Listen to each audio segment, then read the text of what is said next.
sobering thought that my entire adult life will have passed focused on this tiny little pinprick on the world's map called Israel and Palestine, and I've mastered every detail and every period and comma, and I have missed out on the whole breadth and depth of human knowledge.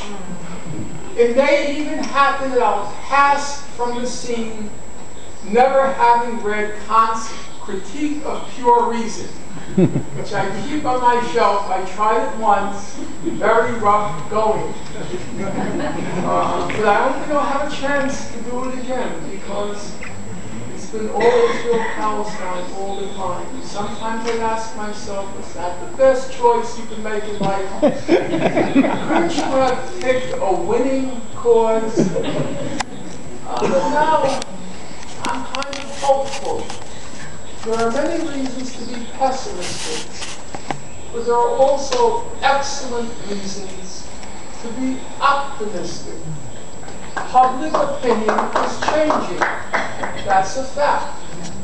Actually, most revealingly, if you look at the polls, the international polls, public opinion has changed most radically in Germany. The German people are not pleased with the policies of the state of Israel. If you look at the polls, public opinion is changing. Jewish public opinion outside Israel is changing. Most Jews are, in the American context, the language. Most Jews are liberal. 80% of American Jews, they voted for Barack Obama. That was a much higher percentage than Latinos who voted for Barack Obama. Among Latinos, it was about 65%. Now, Jews are the wealthiest ethnic group in the United States. If they voted with their pocketbook, they should have voted Republican. Certainly more so than Latinos, who are among the poorest ethnic groups in the United States. But no, Jews are liberal. What does liberal mean? You believe in the rule of law. You believe in equality under the law. You believe in human rights. Amnesty International is a liberal organization. Human Rights Watch is a liberal organization. And it's become more and more difficult for Jews to call themselves liberal and defend policies which are just plainly indefensible. You're young, you're Jewish, you're on a college campus. College campuses are liberal. You don't want to defend dropping white phosphorus on hospitals. You just can't. If you're a thug, a hoodlum, yeah, you can defend it. Like some of those people demonstrating outside. But most Jews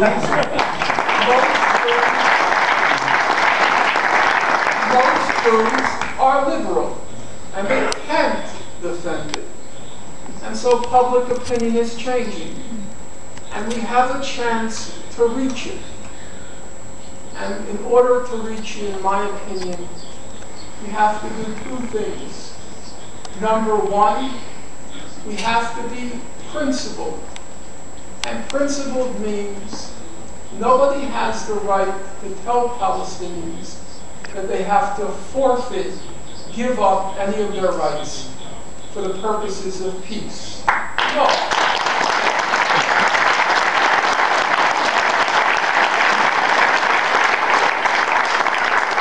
Those are their rights under international law. The law is completely clear on these questions. The Palestinians have the right to self-determination and statehood in the West Bank and Gaza and the whole of East Jerusalem.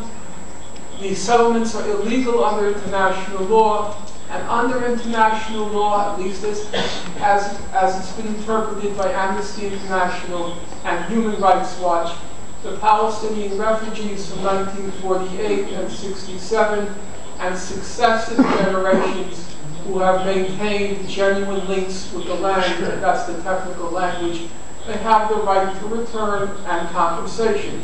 That's the law. It's not what I say, it's not what Palestinians say, it's what every representative and reputable international institution has said. That's the law. On the other hand, we also have to be reasonable. And being reasonable means we have to show Israelis, we have to show their supporters, and we have to show that large, undecided middle ground, that we're reasonable. We're not asking for the stars, the moon, and the galaxy. We don't want anyone to feel pinned against the wall so that they have no choice except to strike out. All we're saying is be reasonable. Recognize the decency and the humanity of the people of Palestine. That's it. Once you've recognized that, everything else very quickly falls into place. Allow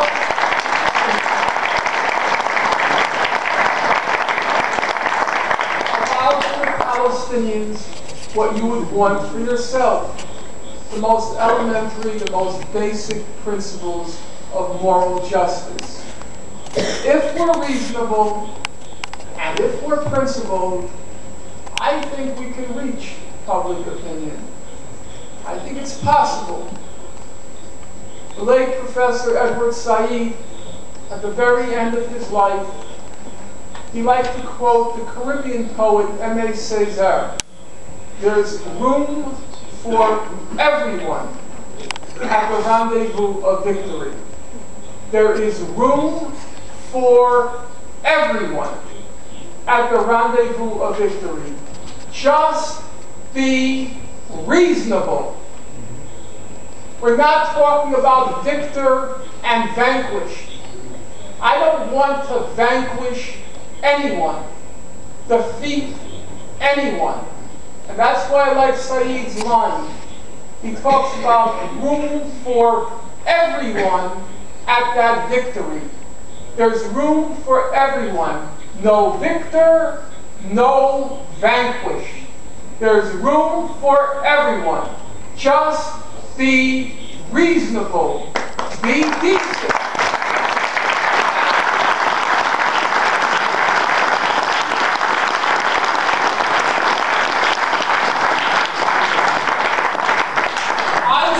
Intend to make it to that rendezvous of victory.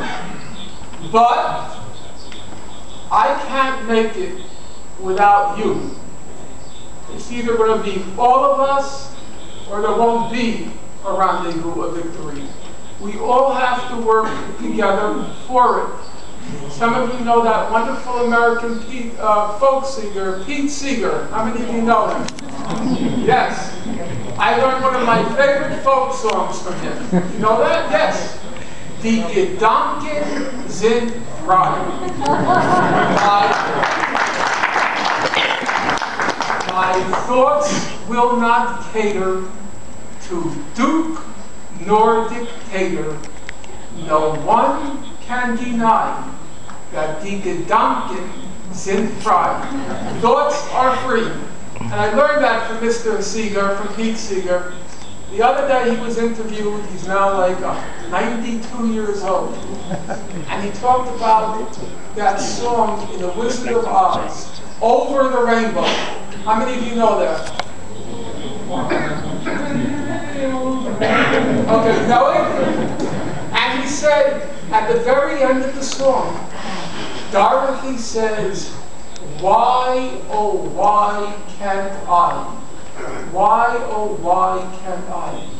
And he said, because Dorothy, it's not all about you.